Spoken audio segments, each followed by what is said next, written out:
Hey everyone, this is Terry Arvisu Gonzalez, and you are listening to the Tag Collab. Today's podcast is called Name It to Tame It, Why Putting Feelings into Words is a Cognitive Power Move.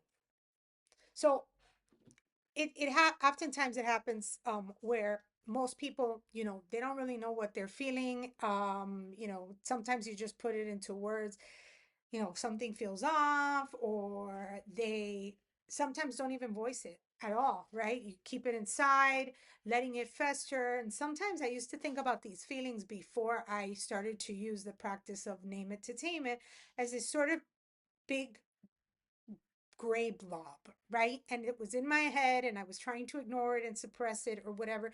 And it really never, it wouldn't go away. And a friend of mine was working at a school where they were trained on conscious discipline, and this was something that I'll get into in a second. And she used this was something she they used with the kids, and it was a way to have the kids verbalize what they were feeling. And to be honest with you, because none of these things existed when I was little, I didn't really learn these name it to tame it things or whatever. Um, I've adopted them as an adult, and they've been part of, my educating myself, um, on better emotional regulation, awareness, etc. So what happens when you bring it to the surface, okay, and you name it, the science behind that is you're shifting from emotional reactivity to intentional regulation.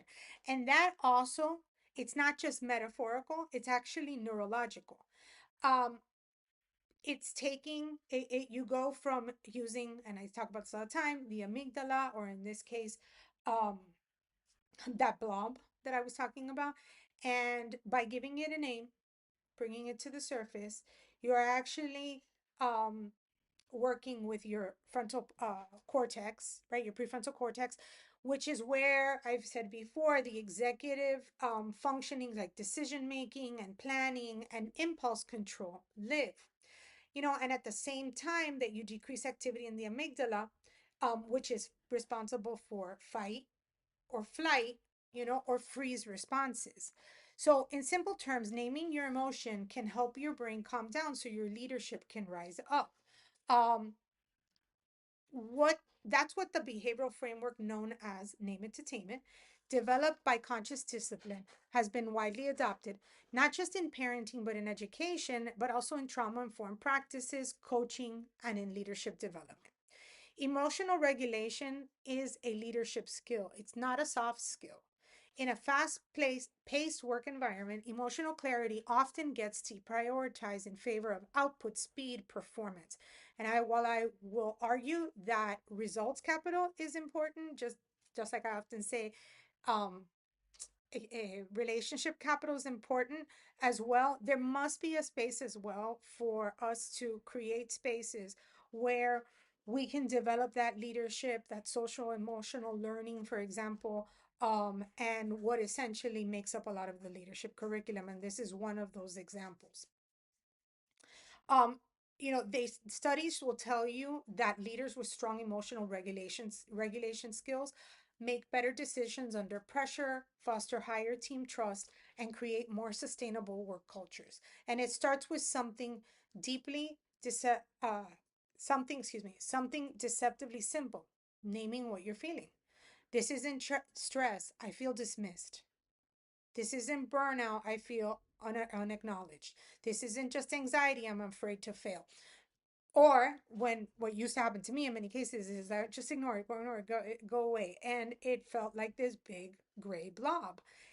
But in giving it a name, not only did it bring it to the surface, and I know that all these neurological things were going on in my head, right? In my taking it into my prefrontal cortex, but I also always felt that it had a beginning and an end. I could wrap my arm when in the moment I gave it a name, I always felt like I could wrap my arms around it, and this was manageable. The big gray blob in my head, the cloud, no, that didn't feel. And all of a sudden it felt like, okay, I can name it and I can manage it. And when you manage it, you can lead from it, not be led by it. The framework, here's a framework, the three R's of emotional clarity. And it goes a little bit like this. First, it's recognize, reflect, and regulate. First, in recognizing, pause. What's happening in your body? You know, you feel it. Like, you know that in the moment that you get upset about something, or um just upset about, we'll leave it at upset about something, it your body tenses up, your shoulders. I tend to feel it in my chest, and no matter how much I ignore it, it's still there, right? So first is recognizing it. The second is really to reflect, right? Can this, like, is this something that I can name? um don't just don't be satisfied with bad, or I feel off, or no, no, no, no, no. Give it something. I love to say double click on it, triple click on it, until you get to the point that it's got a name and you can wrap your arms around it. That and makes it, make it feel controllable, right? So that's in reflecting. And then last is to regulate. Now that you've named it, what would support look like? Do you need a boundary? Do you need a breath? Do you need a brave conversation? What is the difference between reacting and responding? Between spiraling and steering? Why this works every time. Naming the emotion doesn't make it go away, but it makes it knowable. And when an emotion has shape, it's less likely to sabotage you. It's also something you can work with, not something that quietly works against you. That's what makes the name it to tame it so powerful, is that it returns to you your agency, and it creates space to lead with clarity instead of chaos. So try this prompt. What emotion is actually driving my thoughts today? What's the next smallest thing I can do to respond to it? If you remember nothing else, naming emotions activates your brain regulation system and reduces emotional reactivity. Naming it to tame it is not fluff. It's what they call affect labeling, backed by neuroscience. And leaders who name their emotions lead more clearly, communicate more effectively, and build healthier teams. So now you know. And if you like this, and if this is something that you feel resonated with you, or would resonate with somebody you know, feel free to share and tell them I'm on the Tag Collab on the Substack. Till next time.